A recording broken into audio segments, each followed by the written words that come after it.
മാത്രം ആരാധിക്കും, നല്ല മൂല്യങ്ങൾ മാത്രം ഉൾക്കൊള്ളും, വേദഗ്രന്ഥങ്ങൾ ശരിക്കും പഠിക്കും, മനുഷ്യരെ തമ്മിൽ മനസ്സിലാക്കും. എനിക്ക് ഉപകാരം ചെയ്യാൻ കഴിഞ്ഞിട്ടില്ലെങ്കിലും ഞാൻ ഒരാളെയും ഉപദ്രവിക്കില്ല. തന്നാൽ കരേറേണ്ടവരെത്ര പേരോ തായത്ത് പായ്ച്ചേറിലാണിടുമ്പോൾ താൻ മാത്രം ബ്രഹ്മപദം കൊതിക്കും, തപോനിധിക്കെന്തൊരു ചാരിതാർത്ഥ്യം എന്ന് ചോദിച്ചിട്ടുണ്ട്. അതുകൊണ്ട് നമ്മൾ എല്ലാവരുടെയും മോചനം ശ്രദ്ധിക്കുക.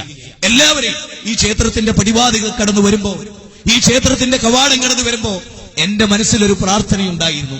അല്ലാഹുവേ, പടച്ച തമ്പുരാനെ, പരമകാരുണിക, ലോകത്തിന്റെ സൃഷ്ടാവേ, നിന്റെ അടിമകൾ ഉൾക്കൊള്ളുന്ന ഒരു ക്ഷേത്രത്തിന്റെ ഉള്ളിലേക്കാണ് ഞാൻ പോകുന്നത്. എനിക്ക് നീ കരുത്ത് തരണം, എനിക്ക് നീ ശക്തി തരണം, എനിക്ക് പറയാനുള്ള കാര്യങ്ങൾ വെട്ടിത്തുറന്നു പറയാൻ അവസരമുണ്ടാകണം. നമ്മൾ കപടന്മാരായി പോകരുത്, കാപട്യമുണ്ടാകരുത്. മതസൗഹാർദ്ദ സമ്മേളനത്തിൽ കാപട്യം മനസ്സിൽ വെച്ചുകൊണ്ട് പ്രസംഗിക്കും. അതുകൊണ്ട് ലോകം നന്നാവില്ല. പച്ചയായ ഹൃദയം തുറന്നു വെക്കുക. ഞാൻ നിങ്ങളുടെ മുമ്പിൽ കാപട്യമില്ലാതെ തുറന്നു വെച്ചു. ഇനി നിങ്ങൾക്ക് ചിന്തിക്കാം. 3 പോയിന്റ് ഞാൻ പ്രധാനമായി പറഞ്ഞു. 1, ഏകനായ ദൈവത്തെ മാത്രം ആരാധിക്കുക എന്നത്.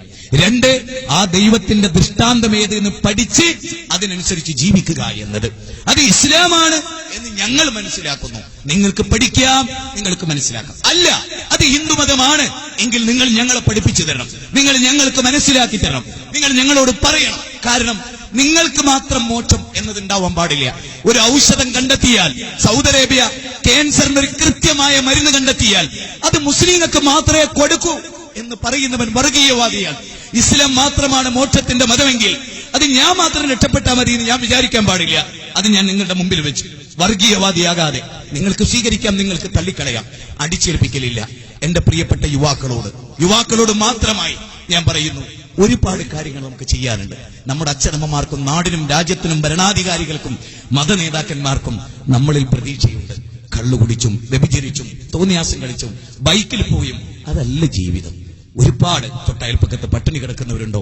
അച്ഛനും അമ്മക്കും ഞാൻ ആശ്രയമാണോ? ഇടക്കൊക്കെ ചോദിക്കണം. ഞാൻ എന്റെ ഉമ്മയോട് ചോദിക്കും, ഉമ്മ ഞാൻ എന്തെങ്കിലും തെറ്റ് ചെയ്തിട്ടുണ്ടോ? ഉമ്മാനോട് ഉമ്മാക്ക് വിഷമമുണ്ടായ എന്തെങ്കിലും ഉണ്ടായിട്ടുണ്ടോ?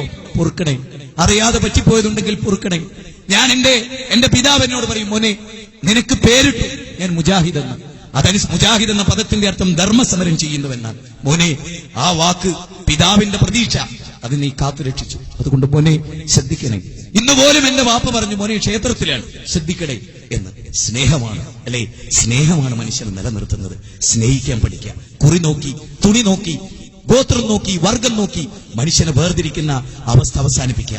ഏത് മതങ്ങളിലും നിങ്ങൾ വിശ്വസിച്ചോളൂ, പക്ഷെ മനുഷ്യരായി ജീവിക്കാൻ, തമ്മ തിരിച്ചറിയാൻ, ഒരിക്കലും കൊല്ലില്ലെന്ന് പ്രതിജ്ഞ ചെയ്യാൻ, ഒരിക്കലും വെറുക്കില്ലെന്ന് പ്രതിജ്ഞ ചെയ്യാൻ, സ്നേഹവും ആർദ്രതയും അലിവും അനുകമ്പയും സഹാനുഭൂതിയുമായിരിക്കും എന്റെ ജീവിതം എന്ന് പറയാൻ, ഒരമ്മയെ കരയിപ്പിക്കാതിരിക്കാൻ, ഒരു പെണ്ണിന്റെ കണ്ണുനീരും ഭൂമിയിൽ വീഴാതിരിക്കാൻ, ഒരു പിഞ്ചു പൈതലിന്റെ കരച്ചിലും ലോകത്ത് കേൾക്കാതിരിക്കാൻ.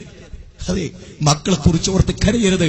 ആ കാബാലികന്മാർ എന്റെ മോനെ കൊന്നു എന്നൊരാളെ പറ്റിയും, മുസ്ലിങ്ങളെ പറ്റി ഹിന്ദുക്കളെ പറ്റി മുസ്ലിങ്ങളും ഇനി പറയരുത്.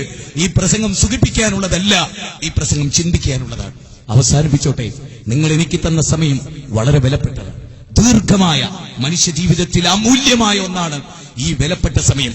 ഈ സമയത്തെക്കുറിച്ച് ഈശ്വരൻ എന്നോട് ചോദിച്ചാൽ എനിക്ക് പറയാൻ കഴിയും, നീ പഠിപ്പിച്ച മൂല്യം അത് ധൈര്യസമേതം ഞാൻ പറഞ്ഞു ഈശ്വര, പറഞ്ഞു അല്ലാഹുവേ എന്നെനിക്ക് എന്റെ റബ്ബിനോട് പറയാം. അതുകൊണ്ട് റബ്ബന തഖബ്ബൽ മിന്നാ, ദൈവമേ നീ ഈ പ്രസംഗം സ്വീകരിക്കണമേ, ദൈവമേ ഈ മനുഷ്യർക്ക് ഇതൊരു വെളിച്ചമാകണമേ എന്ന് ഞാൻ പ്രാർത്ഥിക്കുകയാണ്. ഈ ക്ഷേത്രത്തിൽ നിന്ന് പുറത്തേക്ക് ഇറങ്ങുമ്പോ ഇവിടെ ഇനിയും ഒരുപാട് പ്രോഗ്രാമുകൾ ഉണ്ടാവും, ക്ഷേത്രം നിശ്ചയിച്ച പലതും. അതൊക്കെ കഴിഞ്ഞ് പുറത്തേക്ക് ഇറങ്ങുമ്പോ ഒന്നോർക്കുക, മരണം മനുഷ്യനെ പിടികൂടിയാൽ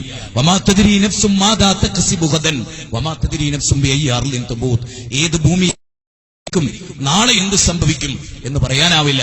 ഇന്ന് ഞാൻ ട്രെയിനിലേക്ക് എത്തുമോ, എന്റെ ജുബ്ബയുടെ ബട്ടൺ ഞാൻ അയക്കുമോ, എന്നെ എന്റെ കൂട്ടുകാർ ഇവിടുന്ന് കൊണ്ടുപോകുമോ, എനിക്ക് പറയാൻ കഴിയില്ല. ഒരു അറ്റാക്ക് വന്നാൽ അവസാനിക്കാവുന്ന ജീവിതം. അതിനിടയിൽ ഒരുപാട് നന്മകൾ ചെയ്യാനുണ്ട്. യൗവനം പാഴായി പോകരുത്. അഭിമാനിക്കാൻ കഴിയണം മരിക്കുമ്പോ, എന്റെ യൗവനം ഫലപ്രദമായിരുന്നു എന്ന് എനിക്ക് അഭിമാനിക്കാൻ കഴിയണം, നിങ്ങൾക്ക് അഭിമാനിക്കാൻ കഴിയണം. ആരുടെ മുമ്പിലും ചട്ടുകങ്ങളായി പോകരുത്. ബുദ്ധി ഒരാളുടെ മുമ്പിലും പണയപ്പെടുത്തരുത്. പാരമ്പര്യ വിശ്വാസത്തിൽ അപാകതകൾ അത് മാത്രമാണ് മതം എന്നൊരിക്കലും തെറ്റിദ്ധരിക്കരുത്. മതഗ്രന്ഥങ്ങൾ പഠിക്കാനും മനസ്സിലാക്കാനും ഉൾക്കൊള്ളാനുമുള്ള വിശാലമായ മനസ്സ് അത് നിങ്ങൾക്കുണ്ടാവണം.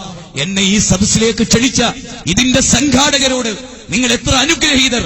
നിങ്ങൾക്ക് ദൈവം അനുഗ്രഹം ചൊരിയട്ടെ എന്ന് ഞാൻ പ്രാർത്ഥിക്കുകയും നിങ്ങൾക്ക് യഥാർത്ഥ മതത്തിലേക്ക് വെളിച്ചമുണ്ടാകട്ടെ എന്ന് ഞാൻ പറയുകയും എന്നെ ക്ഷണിച്ചവരോട് അഗൈധവമായ നന്ദി പ്രകാശിപ്പിച്ചുകൊണ്ട് ഇത്ര ദൈർഘ്യമേറിയ സമം ഒരു ക്ഷേത്രാങ്കണത്തിൽ എനിക്ക് അവസരം നൽകിയ നിങ്ങളോടുള്ള കടപ്പാട് രേഖപ്പെടുത്തിക്കൊണ്ട് ദൈവത്തിങ്കൽ നിന്ന് ലഭിക്കുന്ന മാർഗദർശനം നിങ്ങൾക്ക് ലഭിക്കട്ടെ എന്ന് പ്രാർത്ഥിച്ചും പ്രത്യാശിച്ചുകൊണ്ടും എന്റെ വാക്കുകൾ കേട്ട് നിങ്ങൾക്കെല്ലാം സാഗൂതം നന്ദി പ്രകാശിപ്പിച്ചുകൊണ്ടും ഇനിയൊരു ജീവിതം നന്മയായി ഭവിക്കുമെന്ന് പ്രതിജ്ഞ ചെയ്യണമെന്ന് നിങ്ങളോട് അപേക്ഷിച്ചുകൊണ്ടും സ്ത്രീധനം വാങ്ങില്ലെന്ന്, പുക വലിക്കില്ലെന്ന്, മദ്യപിക്കില്ലെന്ന്, അനാവശ്യ ഭക്ഷണം കഴിക്കില്ലെന്ന്, അളവിലും തൂക്കത്തിലും കൃത്രിമം കാണിക്കില്ലെന്ന്, ഒരു വർഗീയ കലാപത്തിനും നേതൃത്വം നൽകില്ലെന്ന്, ഒരു അരാജകത്വത്തിനും ഞാൻ കൂട്ടുനിൽക്കില്ലെന്ന്, മനുഷ്യരെ പരസ്പരം സ്നേഹിക്കുമെന്ന് പ്രതിജ്ഞ ചെയ്തുകൊണ്ട് ഈ ക്ഷേത്രാങ്കണത്തിൽ നിന്ന് നിങ്ങൾക്ക് ഇറങ്ങിപ്പോകാൻ സാധിക്കട്ടെ എന്ന് മനസ്സിൽ തട്ടി പ്രാർത്ഥിച്ചുകൊണ്ട് ഒരിക്കൽ കൂടി ഹൃദയം തുറന്ന് നന്ദി പ്രകാശിപ്പിച്ചുകൊണ്ട് ഈ സൗഭാഗ്യം നൽകിയ ലോകത്തിന്റെ നാഥൻ എന്റെ റെക്കോർഡിൽ എന്നെ സൃഷ്ടിക്കുന്നതിന്റെ നൂറ്റാണ്ടുകൾക്ക് സഹസ്രാബ്ദങ്ങൾക്കപ്പുറത്ത് ഈ ക്ഷേത്രവേദി എനിക്കുണ്ടാകുമെന്ന് വിധിച്ച എന്റെ സാക്ഷാൽ അല്ലാഹുവിനോട് ഹൃദയത്തിന്റെ അഗാധതകളിൽ നിന്ന് അല്ലാഹുവേ നിനക്ക് നന്ദി, ഇത് കേൾക്കാൻ, ഇത് പറയാൻ ഈ സമൂഹത്തിന് അവസരമുണ്ടായല്ലോ എന്ന നന്ദി നിന്നോട് രേഖപ്പെടുത്തി അൽഹംദുലില്ലാ സർവസ്തുതിയും നിനക്കാണ് എന്ന് നിന്നെ സ്തുതിച്ചുകൊണ്ട് അവസാനിപ്പിക്കട്ടെ തമ്പുരാനെ. പ്രിയപ്പെട്ടവരെ, നന്നാവുക, നല്ലതിനു വേണ്ടി ജീവിക്കുക, നന്മയെക്കുറിച്ച് ആലോചിക്കുക. ഇന്നു മുതൽ വേദഗ്രന്ഥങ്ങളിലൂടെ പഠിക്കുക, ഏറ്റവും വലിയ സത്യത്തിലേക്ക് എത്തിച്ചേരുക, ദൈവം അവതരിപ്പിച്ച മതത്തിലേക്ക് എത്തുക, മാനവ സമൂഹത്തിന് മുമ്പിൽ ദൈവം അവതരിപ്പിച്ച സാക്ഷാൽ മതത്തിലേക്ക് എത്തുക, ഏകദൈവാരാധനയുടെ വക്താക്കളാവുക. അല്ലാഹു അനുഗ്രഹിക്കുമാറാകട്ടെ. റബ്ബന ആതിനാ ഫിദ്ദുനിയ ഹസന വഫിൽ ആഖിറതി ഹസനത വഖിനാ അദാബന്നാർ.